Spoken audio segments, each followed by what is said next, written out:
चंद्रगुप्त और सुकन्या डकैतों के ठिकाने पर पहुंच उनके सरदार पर नजर रखे हुए थे। उन दोनों को इस बात का जरा भी एहसास नहीं हुआ कि कोई उन पर भी नजर रखे हुए है।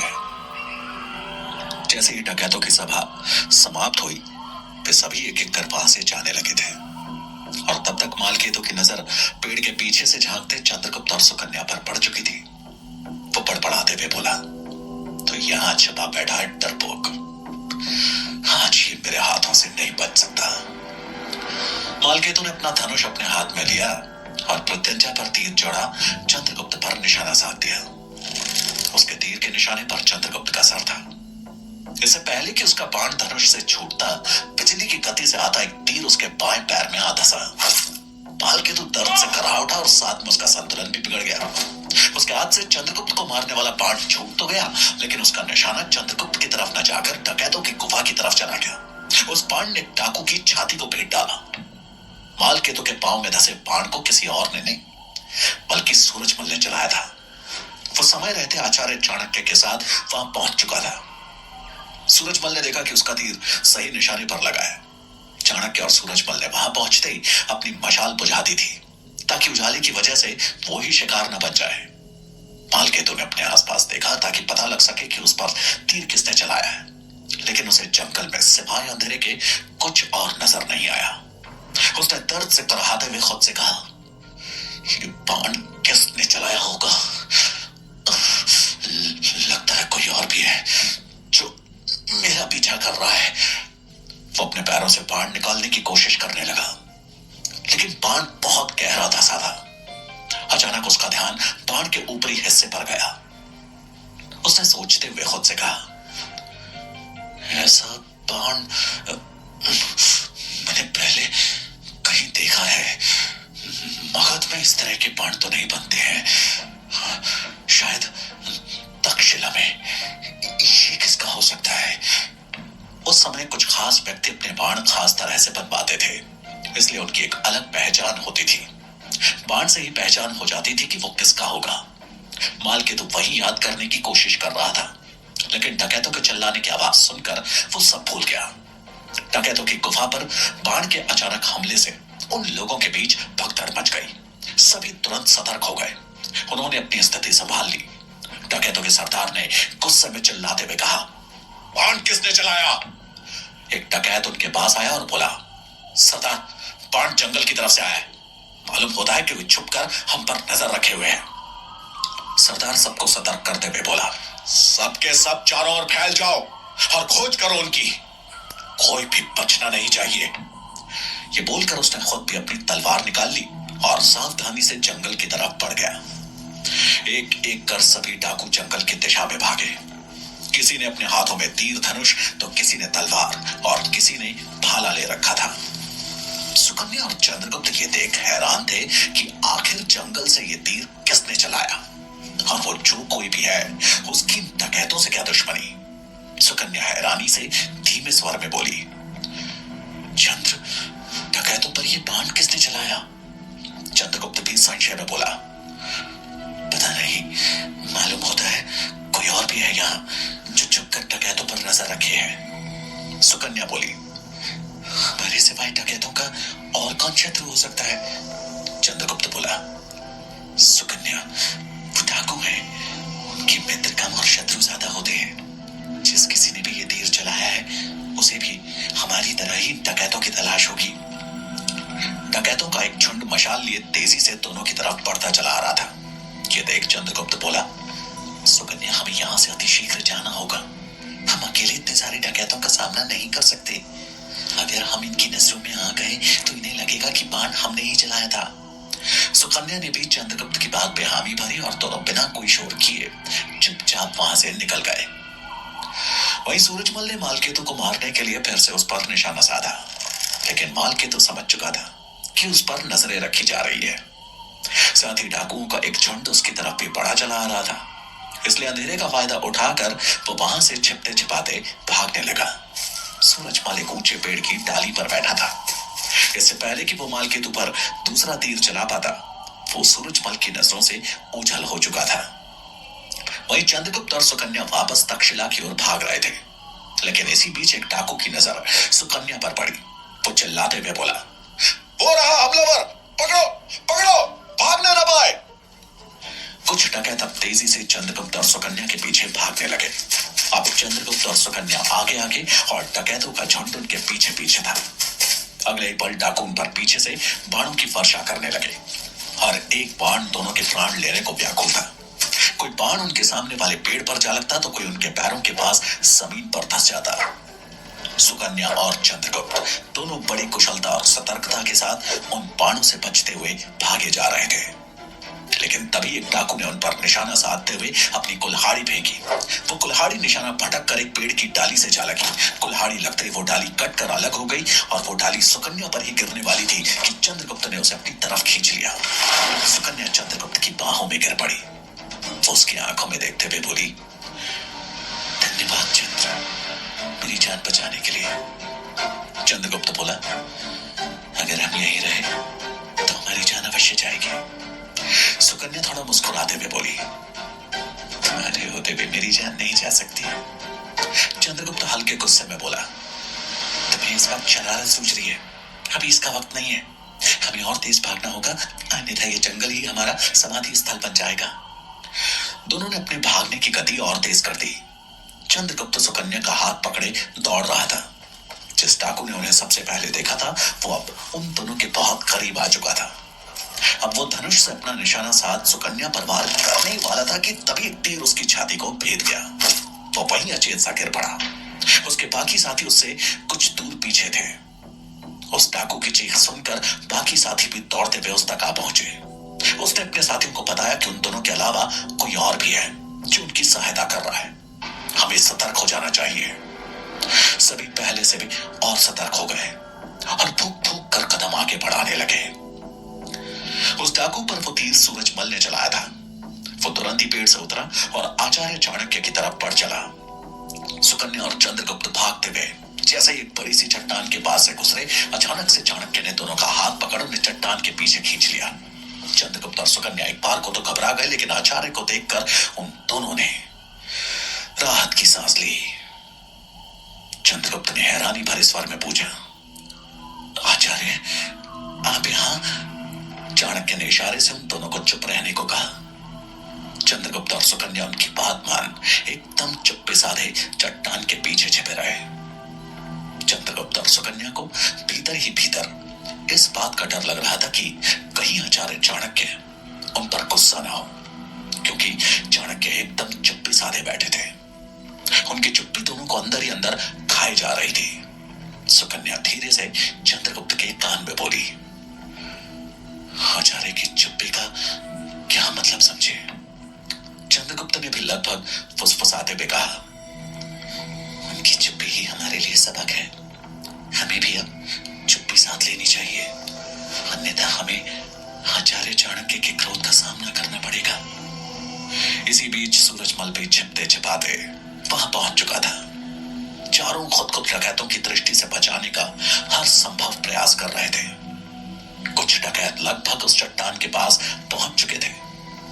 उनके आने की आहट सुन चाणक्य के दिमाग में एक युक्ति आई। उन्होंने बड़े धीमे स्वर में सूरजमल से कहा, अगर हमें इन्हें चकमा देना है तो तुम्हें हमला करने की दिशा बदलनी होगी। तुम इन लोगों पर उत्तरी छोर से हमला करो और इनकी गुफा में चल रही मशालों पर बाण चलाओ। निशाना इस तरह से साधना कि मशाले वहां नीचे रखी सूखी लकड़ी और घास पे गिर पड़े। गुफा के पास आग लगते ही सभी अपने ठिकाने को बचाने वापस जाएंगे और हम मौका देखकर यहां से निकल जाएंगे। सूरजमल ने उनकी आज्ञा का पालन किया और उत्तरी छोर की तरफ चला गया। वहां पहुंच सूरजमल ने उन मशालों पर निशाना साध दिया और अगले पल वो मशालें जमीन पे पड़ी सूखी घास पर जा गिरी। सूखी घास पे मशाल गिरते ही उसने तुरंत आग पकड़ ली। आग के चलते वहां रखी लकड़ियां भी धू धू करके जलने लगी। थोड़ी ही देर में गुफा के पास भयंकर अग्नि प्रज्वलित हो गई। जैसे ही कुछ डकैतों की दृष्टि उस आग पर पड़ी, वो चिल्लाते हुए गुफा की तरफ भागे। तभी उनका सरदार चिल्लाते हुए बोला, गुफा में आग लग गई है, जल्दी कोई पानी लाओ वरना हमारा सारा सामान जलकर राख हो जाएगा। जैसे ही बाकी डकैतों ने सरदार की आवाज सुनी, वे भी आग आग चिल्लाते हुए उसे बुझाने भागे। उन लोगों की चीख पुकार सुनकर जंगल की तरफ आए डकैतों का ध्यान भी उस ओर चला गया। वे लोग भी सुकन्या और चंद्रगुप्त को ढूंढना छोड़ वापस गुफा की तरफ भागे। ये देखा आचार्य चाणक्य बोले, यही समय है हमारे यहां से निकल भागने का। अब तक सूरजमल भी अपना काम खत्म कर वहां आ पहुंचा था। चांद की थोड़ी थोड़ी रोशनी जंगल के उन पेड़ों की सघनता को चीरते हुए जमीन पर पहुंच रही थी। चारों उसी रोशनी में तुरंत जंगल से तक्षशिला की ओर प्रस्थान कर गए। उधर मालकेतु एक पांव को अपने हाथ से सहारा देते हुए डकैतों के उस ठिकाने से काफी दूर आ चुका था। उससे अब चला नहीं जा रहा था। उसके पांव से काफी खून बह चुका था। खून बहने के चलते अब उसकी आंखें बंद होने लगी थी। वो एक पेड़ के नीचे बैठ गया। उसका चेहरा निराशा और पीड़ा के भाव से भर गया था। उसे अब बचने की कोई उम्मीद नहीं दिख रही थी। इतने घने जंगल में वो कहां आ गया था उसे खुद भी मालूम नहीं था। तो भला कोई उसे कैसे खोज पाता। लेकिन उसके मन में एक आस थी कि वो प्राण निकलने से पहले आचार्य गजानन तक अवश्य पहुंच जाएगा। इधर चाणक्य, चंद्रगुप्त, सुकन्या और सूरजमल डकैतों के ठिकाने से काफी दूर निकल आए थे। जंगल से निकलकर तक्षशिला पहुंचते पहुंचते सवेरा हो चुका था। आचार्य गजानन की कक्षा का समय आ गया था। तक्षशिला पहुंच चाणक्य चंद्रगुप्त से बोले, चंद्रगुप्त, तुम शीघ्र आचार्य गजानन की कक्षा के लिए प्रस्थान करो और उनके पूछने पर बताना कि मैंने तुम्हें अपने सेवक सुकेतु के साथ उसके गांव भेजा था। चंद्रगुप्त बोला, जी आचार्य। और ये बोल वो चाणक्य को प्रणाम कर गजानन की कक्षा के लिए प्रस्थान कर गया। आचार्य गजानन आज समय से पूर्व ही अपनी कक्षा में उपस्थित हो गए थे। अभी कोई छात्र उनकी कक्षा में आया नहीं था। उन्हें उम्मीद थी कि चंद्रगुप्त आज अवश्य ही उनकी कक्षा में उपस्थित नहीं हो पाएगा। उन्होंने मुस्कुराते हुए खुद से कहा, अगर चंद्रगुप्त आज मेरी कक्षा में नहीं आया तो इसका अर्थ होगा कि वो मर चुका है। और अगर किसी कारणवश बच भी गया तो फिल्म से आने की शिकायत करके उसे इस गुरुकुल से निष्कासित कर दिया जाएगा। बस एक बार मैं आचार्य चाणक्य के मुख पर हार का भाव देखना चाहता हूं। तो मन ही मन अपनी जीत पर खुश हुए जा रहे थे कि तभी कक्ष के द्वार से एक जानी पहचानी आवाज सुनाई दी, आचार्य, क्या मैं अंदर आ सकता हूं? आचार्य गजानन ने द्वार पर चंद्रगुप्त को खड़े देखा तो उनके आश्चर्य की सीमा नहीं रही। आज वो कक्षा में सबसे प्रथम आया था। वो दिखने में ऐसा बिल्कुल भी नहीं लग रहा था कि रात का थका हारा हो। उनके मुख से अनायास ही निकला, चंद्रगुप्त, तुम? चंद्रगुप्त ने भोलेपन का नाटक करते हुए कहा, जी आचार्य। आचार्य गजानन आश्चर्य में बोले, लेकिन तुम इतनी जल्दी कक्षा में कैसे आ गए? चंद्रगुप्त मासूमियत के साथ बोला, आचार्य, भला मैं आपकी कक्षा में देरी से कैसे आ सकता हूं? गजानन समझ रहे थे कि यह सब जरूर चाणक्य ने ही इसे सिखाकर भेजा है। उन्होंने थोड़ा सख्त होते हुए पूछा, कहां थे तुम कल से? चंद्रगुप्त ने आचार्य चाणक्य की सिखाई भाषा बोल दी। आचार्य गजानन समझ गए कि चंद्रगुप्त से पूछना रेत में सुई ढूंढने के बराबर है। कुछ ही देर बाद पप्पत और वीरसेन भी वहां पहुंच गए। उन्हें भी उम्मीद नहीं थी कि चंद्रगुप्त वहां पहले से उपस्थित होगा। उनके अंदर प्रवेश करते चंद्रगुप्त पप्पत की तरफ देखकर धीरे से मुस्कुराया। वीरसेन का तो चेहरा पीला पड़ चुका था। आचार्य गजानन, पप्पत और वीरसेन की नजरें एक बार फिर मिली। उन आंखों में चिंता साफ नजर आ रही थी। उन्हें मालकेतु की चिंता भी सताने लगी थी। मालकेतु की तरफ से अब तक कोई सूचना भी नहीं आई थी। उन्हें समझ नहीं आ रहा था कि कल रात क्या घटित हुआ और चंद्रगुप्त बच कैसे गया। वहीं दूसरी तरफ मगध में मुरा को आज एक बार फिर रसोई घर का काम सौंपा गया था। वो कढ़ाई में सब्जी पलट रही थी, लेकिन उसका ध्यान कहीं और था। उसने मन ही मन खुद से कहा, अचानक आज मुझे रसोई घर का कार्य क्यों सौंपा गया? महारानी मुझसे नाराज नहीं हो सकती। मुझसे पहले भी एक दो बार गलती हुई थी, लेकिन उन्होंने मुझे माफ कर दिया था। वो खुद में ही बड़बड़ाए जा रही थी, पता नहीं मेरा चंद्रगुप्त होगा। महारानी के पास रहने से कम किसी षड्यंत्र का भान हो जाता था। लेकिन अब कैसे नजर रखूं? वो इन्हीं ख्यालों में डूबी हुई थी कि तभी उस रसोई घर में मंत्री शंभुनाथ ने प्रवेश किया। वो वहां रखे मिष्ठान की जांच करते हुए एक सेवक से बोले कि राज अधिकारियों को खाना देने से पहले इसे चखा गया। सेवक ने नामे सर हिलाते हुए कहा, क्षमा करें मंत्री जी, अभी नहीं। शंभुनाथ बोले, ये मिष्ठान चखने के बाद ही राजा अधिकारियों तक जाएगा। सेवक ने सर झुकाकर कहा, जी मंत्री जी। वो वहां से आगे बढ़े और खीर का जायजा लिया। वो एक एक पकवान का जायजा लेते हुए मुरा के पास से गुजरे। मुरा कढ़ाई में सब्जी चढ़ाने में व्यस्त थी। मंत्री शंभुनाथ ने धीरे से कहा, व्यर्थ चिंता करने की आवश्यकता नहीं है। मैंने ही तुम्हें रसोई घर में कार्य दिलवाया है ताकि मैं तुमसे बिना किसी की नजरों में आए बातें कर सकूं। कल तुम्हारे संबंधियों से मिलने जाना है, चंद्र के बारे में पूछताछ करने। तैयार रहना। मुरा धीरे से बोली, ठीक है। वो और कुछ पूछने के लिए पीछे मुड़ी ही थी, लेकिन तब तक मंत्री शंभुनाथ वहां से गायब हो चुके थे। वहीं अमात्य के गुप्तचर ने मंत्री शंभुनाथ को मुरा से बात करते देख लिया था। उसने मन ही मन कहा, आखिर मंत्री शंभुनाथ को भला एक दासी से क्या काम? मुझे लगता है कि मुझे ये बात अमात्य को बतानी चाहिए। तभी उसका ध्यान अपने हाथ के जख्म पर गया तो उसके सामने अमात्य के कक्ष में बीती रात का दृश्य कौंध गया। उस दृश्य को याद करके उसके शरीर में सिरहान दौड़ गई और वो घबराते हुए मन ही मन बोला, नहीं, अगर मैं बिना किसी सबूत के अमात्य के पास गया तो इस बार वो मुझे मार ही डालेंगे।